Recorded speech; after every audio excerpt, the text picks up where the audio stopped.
Hello, this video is to illustrate what the issue is. I got this unit a few days ago, and the first time I used it, well, I'll show you the sound.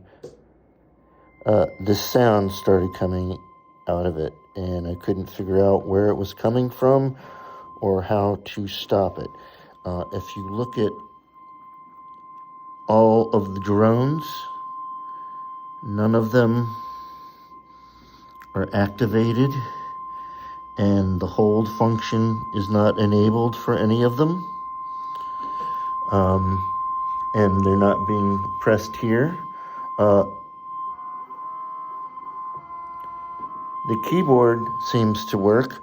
The tone is affected by the filter section, and it seems to be something going on here. I'm not sure. I just don't know where the sound is coming from. I don't know how to make it stop. If I turn the unit off and on again, it comes back. I've unplugged it and left it off for several days. And yeah, I'm not sure how to make that stop. If you could give me any assistance, that would be great. Thanks.